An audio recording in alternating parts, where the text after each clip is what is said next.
15កាសងវេគិតដល់មានណាក្រោមមេឃតែមួយកូនព្រួយខ្លាចម៉ែឯកាម៉ែនៅយ៉ាងណា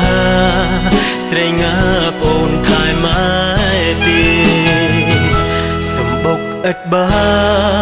លោកកាកូនមានតែម៉ែ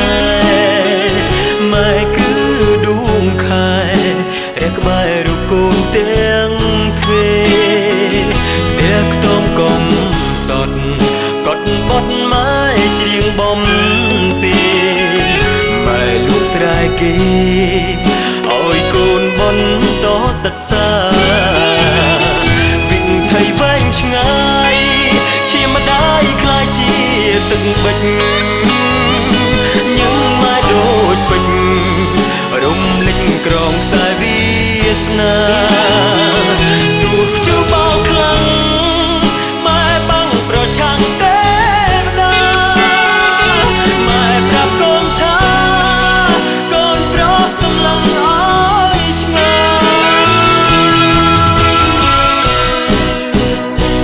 យសាកលវិទ្យាល័យ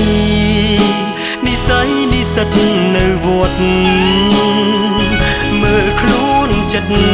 ខត់ខំខាំងបេះដូងក្នុងកាយតស៊ូ5ឆ្នាំចងចាំបណ្ដាំអ្នកម្ដាយបង្រិញ្ញានៅឆ្ងាយខ្ញុំត្រូវខ្វល់ខ្វាយសិក្សា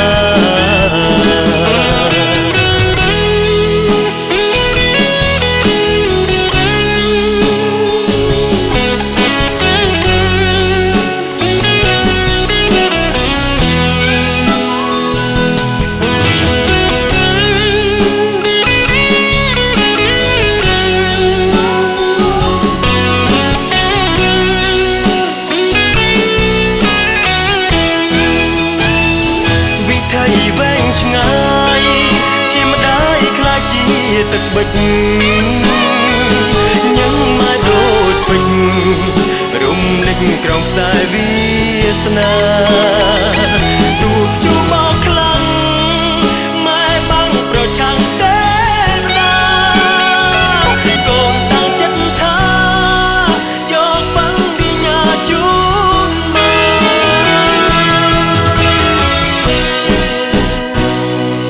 ក្តីបំណងម៉ែពងខ្លាចជាការពិតរនោជីវិតផ្លាំងខ្នើត